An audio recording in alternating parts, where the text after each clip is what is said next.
स्वागत है दोस्तों आप लोगों का आपके अपने YouTube चैनल हिंदी मंथन पर। मैं रणजय सिंह आप लोगों का तहे दिल से स्वागत, अभिनंदन और वंदन करता हूं। आज हम लोग भक्तिकाल के अंतर्गत सगुण भक्त शाखा की शुरुआत करने वाले हैं। लेकिन सगुण भक्त शाखा की शुरुआत करने से पहले उसके ग्राफ को हम लोग समझेंगे कि वास्तव में ये जो भक्तिकाल था वो किन शाखाओं में बटा और उन शाखाओं का विभाजन किन उप शाखाओं में बटा और सगुण भक्ति शाखा का विकास किस तरीके से हुआ उसको हम लोग समझेंगे। कारण ये है कि अगर ग्राफ के माध्यम से चीज़ें स्पष्ट हो जाती हैं तो उनके और सारे कॉन्सेप्ट को समझना बहुत ज़्यादा आसान हो जाता है, उनके और विषय वस्तुओं को समझना और ज़्यादा आसान हो जाता है। मैंने अभी तक जितनी भी क्लासें ली मैंने आपको क्रमागत पढ़ाने की कोशिश की जिससे कि वो चीज़ें आपके दिमाग में बेहतर तरीके से समझ में आ जाए। तो आइए सबसे पहले हम लोग भक्तिकाल के ग्राफ को समझेंगे और ग्राफ को समझने के बाद में फिर सगुण भक्ति शाखा को आगे क्रमागत बढ़ाएंगे। ठीक है, तो मैंने आपको बताया था कि जो भक्तिकाल है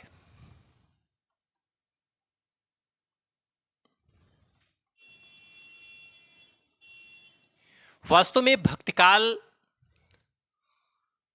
दो कालखंडों में बटा हुआ था। दो कालखंडों में ना कहते हुए बल्कि दो शाखाओं में कहीं ज्यादा अच्छा रहेगा। दो शाखाओं में बटा हुआ था और जिसमें पहला था निर्गुण भक्ति शाखा। निर्गुण भक्ति शाखा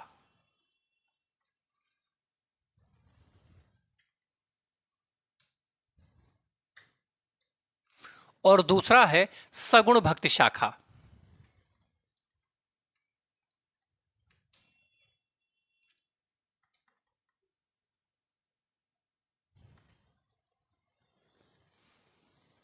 सगुण भक्ति शाखा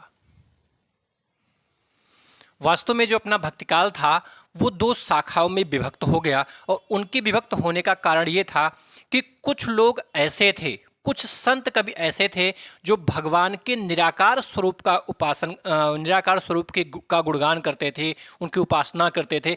तो जिन्होंने भगवान के निराकार स्वरूप की उपासना की वो निर्गुण भक्ति शाखा के अंतर्गत आए और इनके अंतर्गत आने वाले कवि जो कहलाए वो संत कहलाए। क्या कहलाए? संत कहलाए।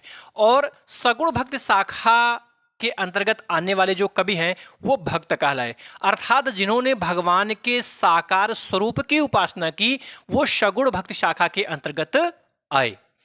अब ये जो निर्गुण भक्ति शाखा रही भैया, यह निर्गुण भक्ति शाखा भी दो शाखाओं में विभक्त हो गई, दो उप शाखाओं में विभक्त हो गई थी। कारण ये है कि एक तो ज्ञानाश्रयी शाखा और दूसरा प्रेमाश्रयी शाखा।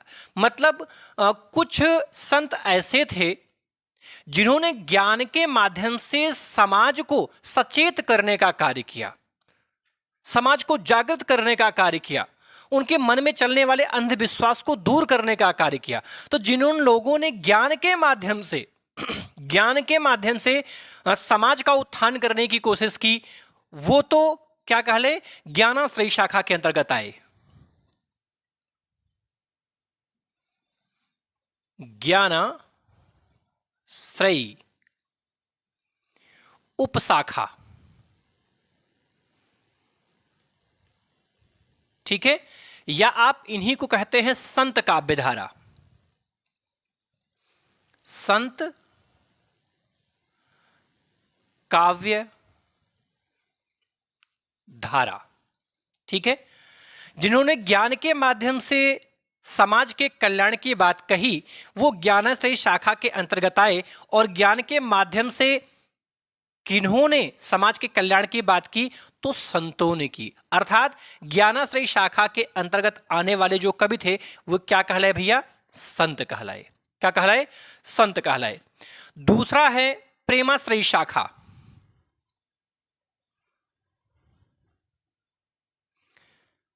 प्रेमाश्रयी उपशाखा, जिन्हें हम प्रेमाश्रयी उपशाखा कहते हैं इन्हीं को हम लोग सूफी काव्य धारा कहते हैं। क्या कहते हैं? सूफी काव्य धारा। ये जो सूफी काव्य धारा थी अर्थात जिन लोगों ने आत्मा और परमात्मा के अनन्य प्रेम को प्रेमाख्यानक काव्यों के माध्यम से अभिव्यक्त किया, वो क्या कहलाए? वो भैया सूफी कहलाए। क्या कहलाए? सूफी कहलाए। इन्होंने क्या किया? इन्होंने आत्मा और परमात्मा के अनन्य प्रेम को प्रेम काव्य के माध्यम से प्रदर्शित किया, चित्रित किया, बताया या समझाया। ठीक है, अब हम लोगों ने इस ज्ञानाश्रयी शाखा के विषय में विस्तार से अध्ययन कर लिया है, इस प्रेमाश्रयी शाखा के विषय में विस्तार से अध्ययन कर लिया है, इनके अंतर्गत आने वाले कवियों के विषय में भी चर्चा कर ली है। अब हम लोग आज से अध्ययन करने वाले हैं सगुण भक्ति शाखा। क्या भैया? सगुण भक्ति शाखा। और आपको पता है कि सगुण भक्ति शाखा का जो आधार ग्रंथ है, वो आधार ग्रंथ क्या माना गया है? श्रीमद् भगवत गीता माना गया है। क्या माना गया है? श्रीमद् भगवत गीता। अगर आपसे पूछा जाए सगुण भक्ति का आधार स्तंभ किसे माना गया है, तो सगुण भक्ति का आधार स्तंभ श्रीमद् भगवत गीता को माना गया है। सगुण भक्ति का सगुण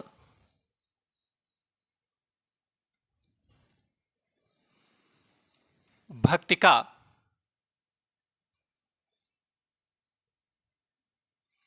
आधार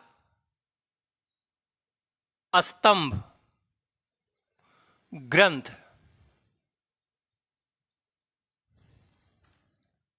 श्रीमद् भगवत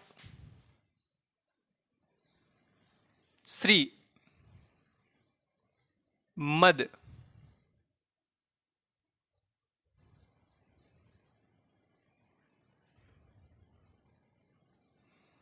भगवत को माना गया है।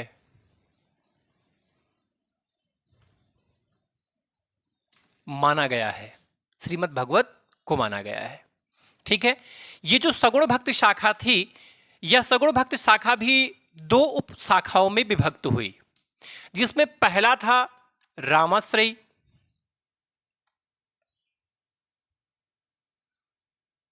रामाश्रयी उपशाखा।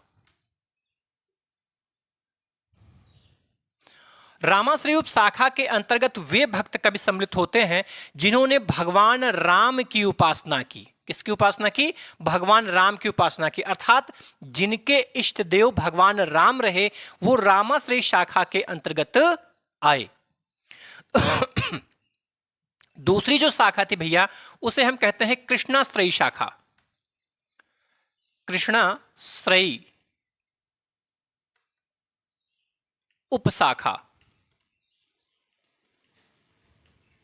नाम से एकदम स्पष्ट है, जिन्होंने भगवान श्री कृष्ण के स्वरूप का गुणगान किया, अर्थात जिनके इष्ट देव कौन रहे? भगवान श्री कृष्ण, वो कृष्णाश्रयी शाखा के अंतर्गत आए, और जिनके इष्ट देव भगवान राम रहे, वो रामाश्रयी शाखा के अंतर्गत आए। बात अगर इनके प्रतिनिधि कवियों की हम कर लें, तो रामाश्रयी शाखा के जो प्रतिनिधि कवि हैं, वो कौन है भैया? तुलसीदास है। तुलसीदास। और कृष्णाश्रयी शाखा के जो प्रतिनिधि कवि हैं, वो है सूरदास। कौन है? सूरदास है। और सूफी काव्य धारा के जो प्रमुख कवि हैं, उनका नाम है मलिक मोहम्मद जायसी। मलिक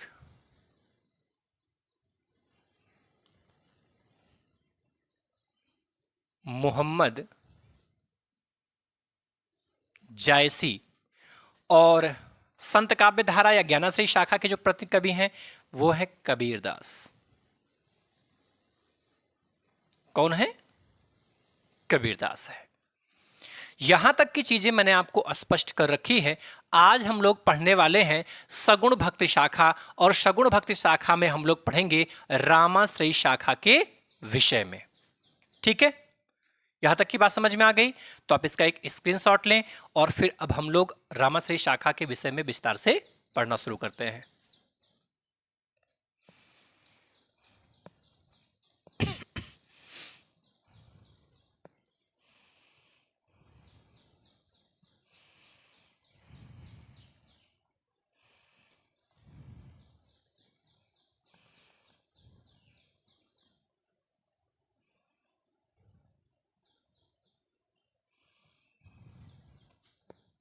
ले लिया स्क्रीनशॉट?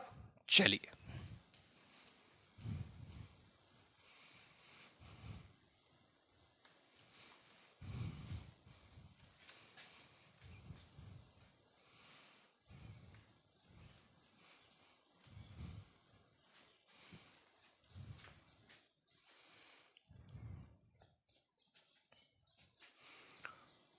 महत्वपूर्ण तथ्य,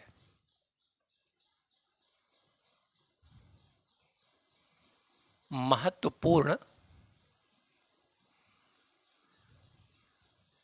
तथ्य। पहली महत्वपूर्ण बात यह है कि सगुण भक्ति का आधार स्तंभ ग्रंथ श्रीमद् भगवत है। क्या मैंने कहा? सगुण भक्त, जो मैंने वहां ऊपर लिखा उसको विस्तार से लिख लेंगे हम लोग यहां पर। सगुण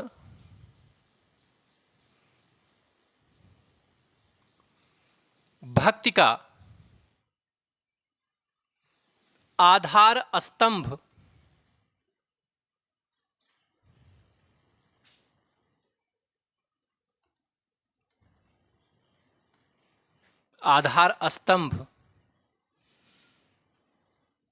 ग्रंथ श्रीमद्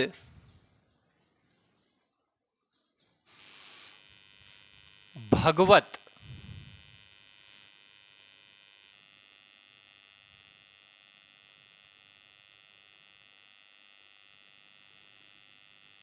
श्रीमद् भगवत है। क्या भैया?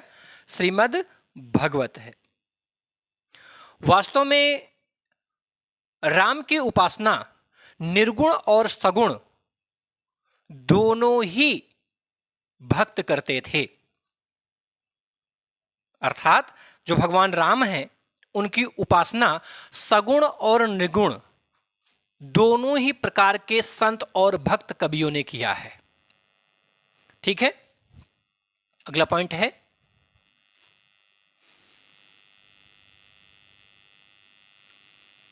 भगवान राम की उपासना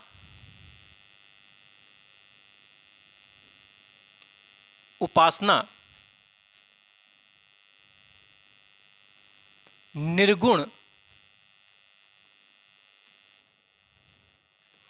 व सगुण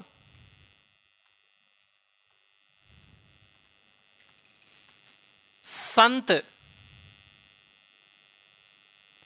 व भक्त कवियों ने की है।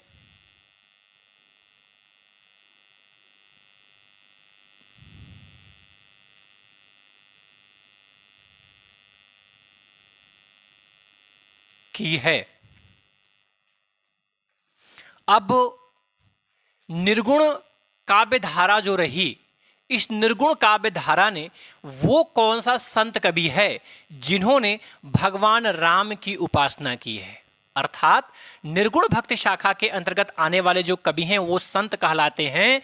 तो भाई वो कौन सा निर्गुण भक्ति संत कवि है जिन्होंने भगवान राम की उपासना की है। और दूसरा प्रश्न ही बन जाता है कि सगुण भक्त शाखा के अंतर्गत आने वाला वह प्रतिनिधि भक्त कवि कौन है। ठीक है, तो वो प्रतिनिधि भक्त कवि और संत कवि दोनों ध्यान समझेंगे। संत कवि में तो हो जाते हैं कबीरदास। देखिए, हम ये मानते हैं कि कबीरदास जी ने भगवान के निराकार स्वरूप की ही उपासना की है। हाँ, ये बात सत्य है, लेकिन भगवान के निराकार स्वरूप की उपासना करने के साथ साथ ही कबीरदास जी ने भगवान राम की ही उपासना की है। भगवान राम की उपासना के परिप्रेक्ष्य में बात सिद्ध कैसे होती, उन्होंने स्वयं ही कहा है कि हमरे घर आए राजा राम भरतार। और दूसरी पंक्ति उनकी प्रसिद्ध पंक्ति है कि हम हैं भगवान राम की बहुरिया। तो ये दोनों चीजें भगवान राम के परिप्रेक्ष्य में कही जा रही हैं और दोनों की दोनों ही पंक्तियां हैं किसकी? कबीर की हैं। इससे ये बात भी पुष्ट हो जाती है कि निर्गुण भक्ति शाखा के लोग भी भगवान राम की उपासना किए हैं और सगुण भक्ति शाखा के लोग तो भगवान राम की उपासना किए ही किए हैं। ठीक है। हां, लेकिन दोनों में फर्क है। भगवान राम के परिप्रेक्ष्य में कबीर का दृष्टिकोण अलग है, किंतु तुलसी का दृष्टिकोण अलग है। दोनों ही भगवान राम के उपासना तो करते हैं, किंतु उनके स्वरूप में अंतर है। ठीक है, बात समझ में आई। दूसरी महत्वपूर्ण बात, राम नाम की उपासना कबीर और तुलसी दोनों ने ही की है। राम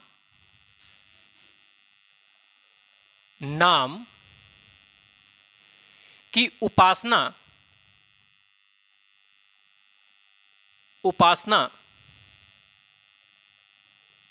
कबीर व तुलसी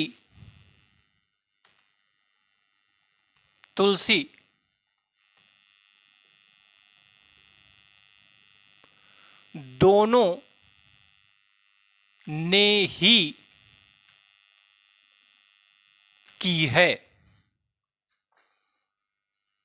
दोनों ने ही की है। ठीक है, दोनों लोगों ने की है। कबीर ने भी की है भगवान राम की उपासना और तुलसी ने भी की है भगवान राम की उपासना। बात समझ में आ रही ना? हाँ, आगे महत्वपूर्ण बात समझेंगे।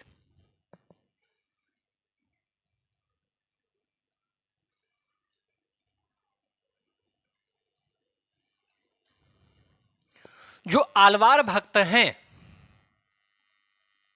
जो आलवार भक्त हैं, वो आलवार भक्त का मूल निवास स्थान कहां रहा?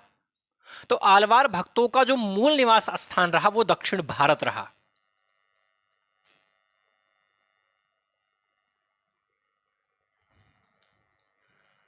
आलवार भक्तों का मूल निवास स्थान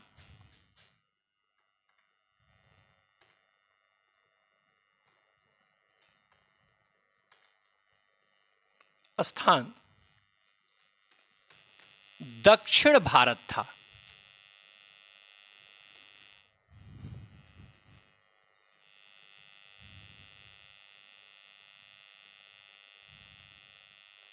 दक्षिण भारत था। ठीक है, यहां तक की बात समझ में आ गई। तो आप पहले इसका स्क्रीनशॉट लेंगे और फिर इसके आगे की चीजों को समझेंगे। ठीक है,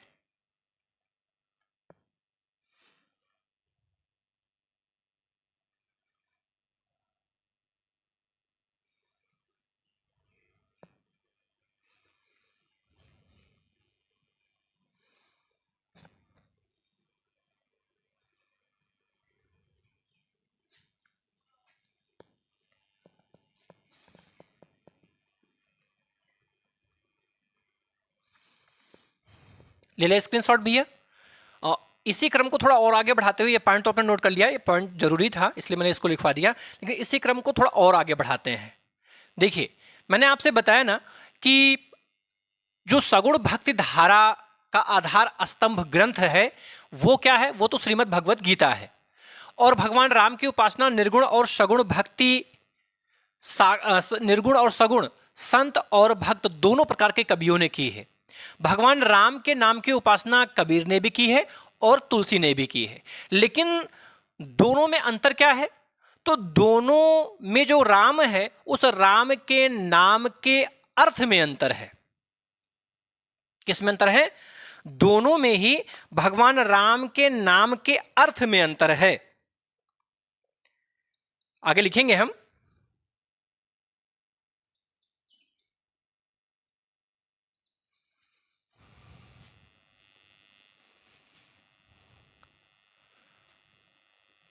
कबीर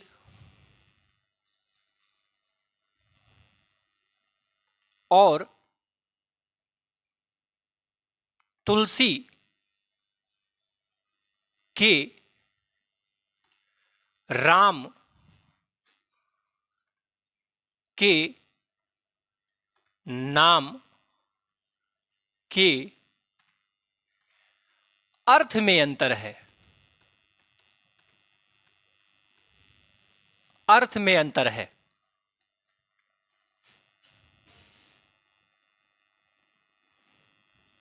कबीर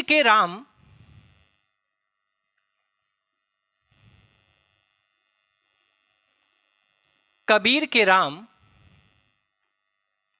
दशरथ के सुत नहीं हैं।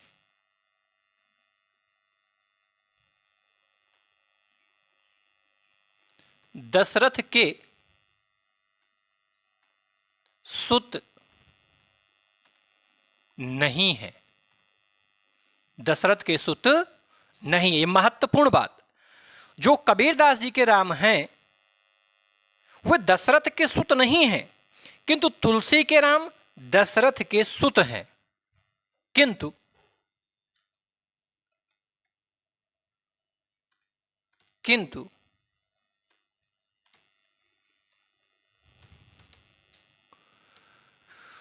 तुलसी के राम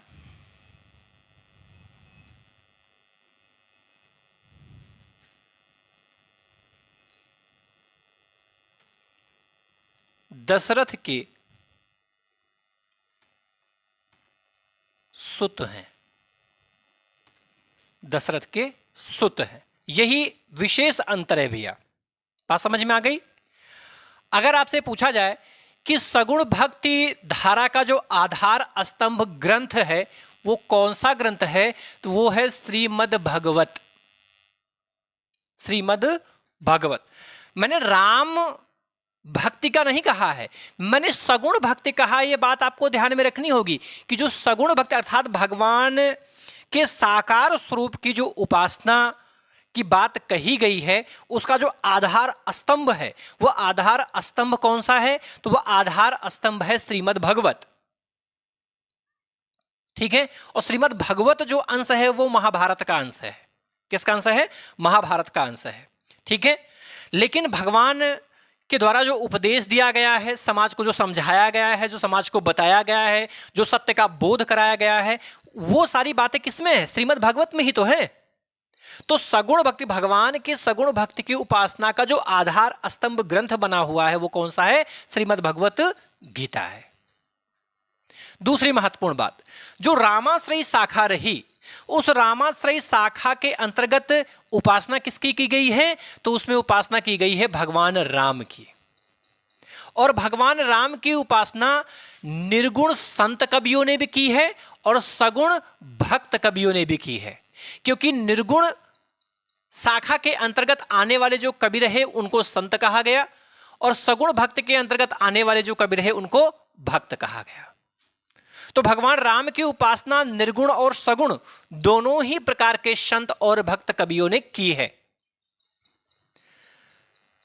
भगवान राम की उपासना, भगवान राम के नाम की उपासना कबीर ने भी की है और तुलसी ने भी की है।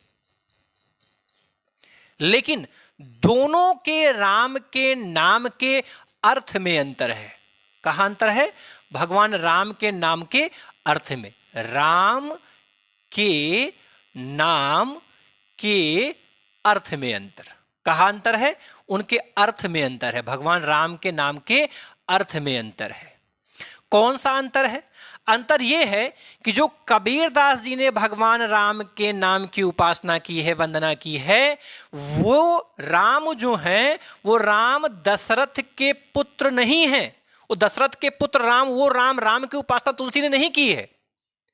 किंतु जो तुलसीदास हैं, जो तुलसीदास जी हैं, इन्होंने दशरथ के पुत्र राम की ही उपासना की है। दोनों में फर्क समझिएगा। कबीर ने जो राम के नाम की उपासना की वो राजा दशरथ के पुत्र राम नहीं है, किंतु जो तुलसी ने उपासना की वो दशरथ के पुत्र राम ही हैं।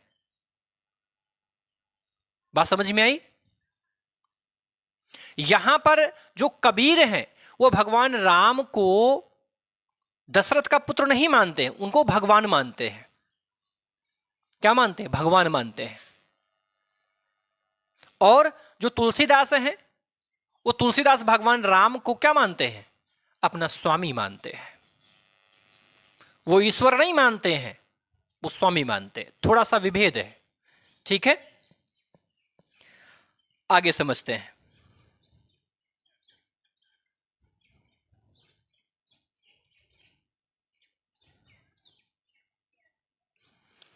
हिंदी में भक्त कवियों का संबंध, हिंदी में भक्त कवियों का जो संबंध है वो रामानंद से है। किससे भैया? रामानंद से है। तो थोड़ा इसका स्क्रीनशॉट आपने ले लिया। चलिए अब हम लोग रामानंद जी के विषय में थोड़ा सा पढ़ेंगे, क्योंकि रामानंद जी के विषय मैंने इसके पहले भी आपको पढ़ा दिया है, इसलिए बहुत विस्तार से नहीं पढ़ाएंगे, केवल कड़ी को जोड़ने का काम करेंगे कि किस तरीके से रामानंद के द्वारा भगवान राम की उपासना का कार्य प्रारंभ किया गया। बस उसी कड़ी को थोड़ा सा जोड़ना है बस। और अगर आपको रामानंद जी के विषय में पढ़ना होगा तो आप भक्ति काल में ही स्टार्टिंग की 1-2 क्लासें मैंने उसमें रामानंद जी के विषय में बहुत विस्तार से आपको पढ़ाया है, तो आप उस वीडियो को देखेंगे तो चीजें एकदम स्पष्ट हो जाएंगे रामानंद जी के विषय में, ठीक है।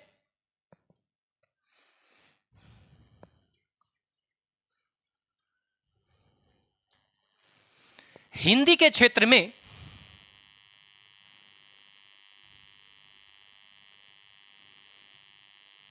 हिंदी के क्षेत्र में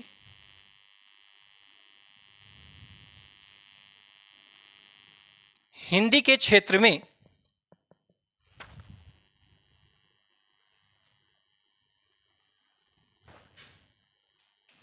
भक्त कवियों का संबंध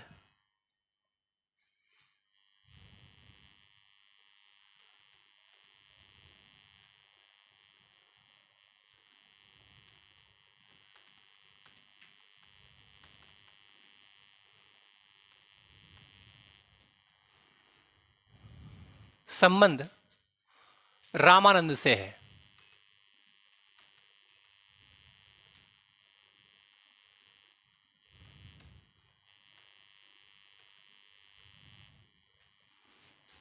रामानंद से है।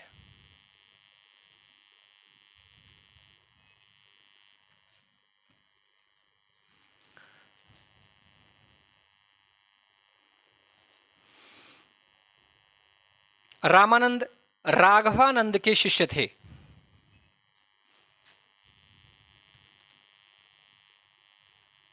रामानंद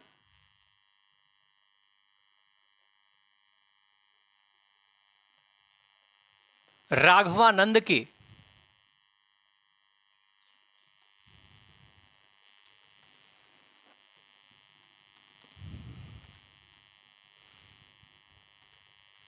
शिष्य थे। अब आपको आज का प्रश्न क्या देना है कमेंट बॉक्स में ध्यान में रखना है कि राघवानंद की रचना कौन सी है। आपको क्या बताना है कमेंट बॉक्स में आज? राघवानंद की रचना क्या बताना है? राघवानंद की रचना कौन सी है? रचना, इनकी रचना, एक ही रचना मैंने लिखवा दिया है। मैंने बताया राघवानंद की रचना का क्या नाम है। आपको कमेंट बॉक्स में आज ये बताना होगा कि राघवानंद की प्रसिद्ध रचना का क्या नाम है। प्रसिद्ध रचना का क्या नाम है? मैंने पूर्व की कक्षा में इसकी चर्चा कर रखी है आपसे।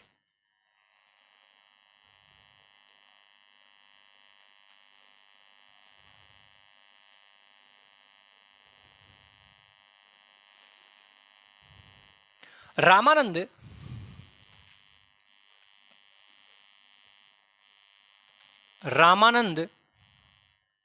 रामानुजाचार्य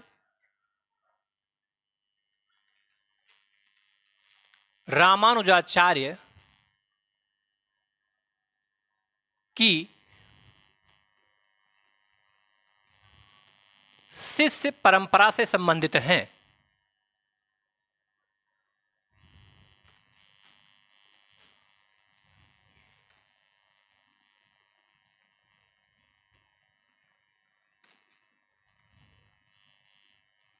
संबंधित हैं।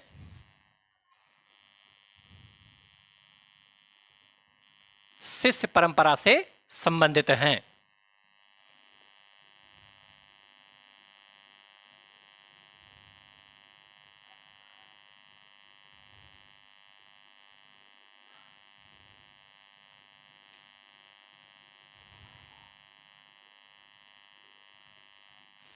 रामानंद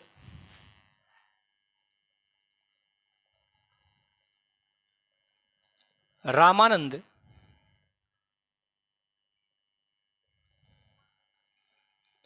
दसधा भक्ति के आगार एवं आकाश धर्मागुरु थे।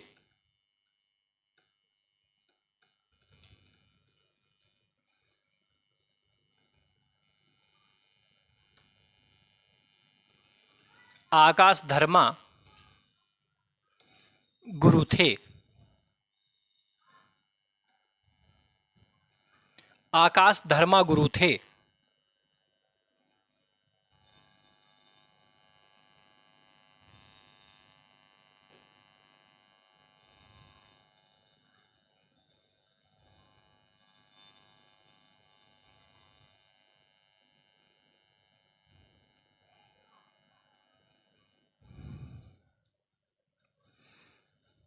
रामानंद की शिष्य परंपरा में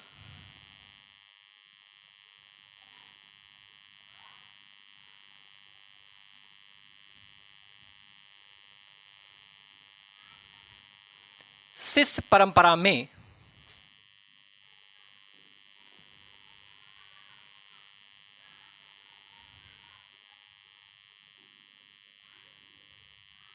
सभी जाति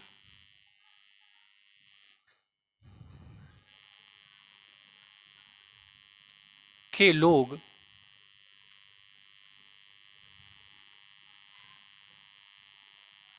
सम्मिलित थे।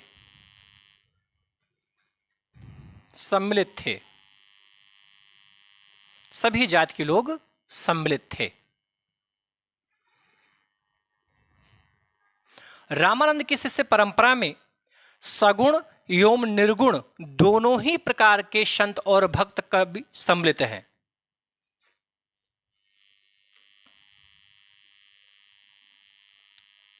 रामानंद की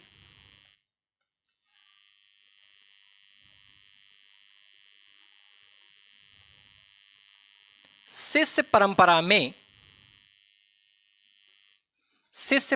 में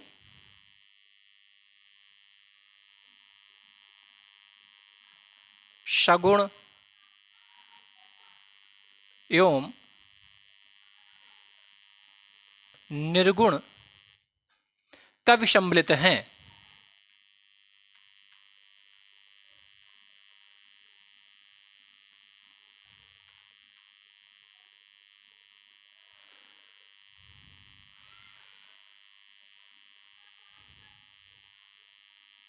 सम्मिलित थे। ठीक है, कहने का मतलब मेरा यह है कि हिंदी के क्षेत्र में जो भक्त कवि हैं, हिंदी के क्षेत्र में जो भक्त कवि हैं, उनका संबंध किसके साथ में है? तो उनका संबंध रामानंद के साथ में था। ठीक है, ये जो रामानंद है, ये रामानंद थे कौन? तो रामानंद जो थे वो राघवानंद के शिष्य थे। राघवानंद के क्या थे भैया? शिष्य थे। अर्थात रामानंद के गुरु का नाम क्या था? राघवानंद था। ठीक है, आपको प्रश्न में बताना है कि राघवानंद की रचना का क्या नाम है। आगे ये जो रामानंद है, ये रामानंद जो रामानुजाचार्य हैं, रामानुजाचार्य की जो शिष्य परंपरा है, उस शिष्य परंपरा के अंतर्गत आते हैं। किंतु ध्यान रहे, रामानुजाचार्य रामानंद के गुरु नहीं है, वरन रामानंद के गुरु कौन है? राघवानंद है। ठीक है, रामानंद दसधा भक्ति के आगार माने जाते हैं। दसधा भक्ति के आगार। वास्तव में भक्ति जो होती है वो भक्ति 9 ही प्रकार की होती, 9धा भक्ति होती है। लेकिन रामानंद जी ने उस 9 भक्ति में एक भक्ति को अलग से और जोड़ दिया, भक्ति के एक प्रकार को अलग से और जोड़ा, इसलिए रामानंद को दसधा भक्ति का आगार कहा जाता है। ठीक है, दूसरी और उनकी क्या विशेषता क्या है? उनकी दूसरी विशेषता है कि वो आकाश धर्मा गुरु माने जाते हैं। कैसे गुरु? आकाश धर्मा गुरु माने जाते हैं। आपसे पेपर में पूछे कि दसधा भक्ति का आगार किसे माना जाता है, तो रामानंद को माना जाता है। किसे माना जाता है? रामानंद को माना जाता है। आपसे पूछे कि आकाश धर्मा गुरु कौन है, तो आकाश धर्मा गुरु भी रामानंद जी ही माने जाते हैं। ठीक है। दूसरी महत्वपूर्ण बात, रामानंद की जो शिष्य परंपरा थी, उस शिष्य परंपरा के अंतर्गत सभी जाति के लोग सम्मिलित थे, सभी जाति के लोग सम्मिलित थे। उनकी जो शिष्य परंपरा थी उसमें सभी जातियों के साथ साथ सगुण और निर्गुण दोनों ही प्रकार के कवि भी उसमें सम्मिलित है। अर्थात रामानंद के ही शिष्य कबीर हैं और रामानंद के ही शिष्य तुलसी भी हैं। ठीक है। जबकि जो कबीर हैं वो निर्गुण भक्ति से संदर्भित हैं और जो तुलसी हैं वो सगुण भक्ति से संदर्भित है। इसीलिए यह कहा जाता है कि जो रामानंद जी थे, रामानंद जी की जो शिष्य परंपरा थी, उस शिष्य परंपरा के अंतर्गत सगुण और निर्गुण दोनों ही प्रकार के कवि सम्मिलित थे। यहां तक की बात समझ में आ गई आपको? तो आप इसका एक स्क्रीनशॉट लें।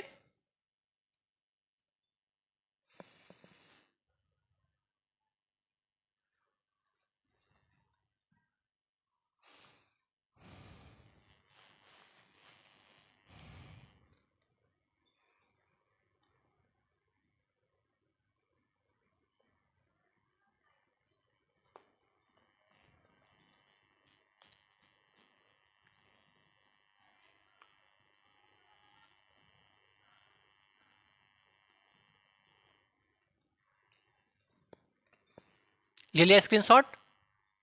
ठीक है। अब आगे हम लोग जो राम काव्य है, उस राम काव्य के अंतर्गत राघवानंद जी के विषय पढ़ेंगे, रामानुजाचार्य जी के विषय में पढ़ेंगे। ठीक है।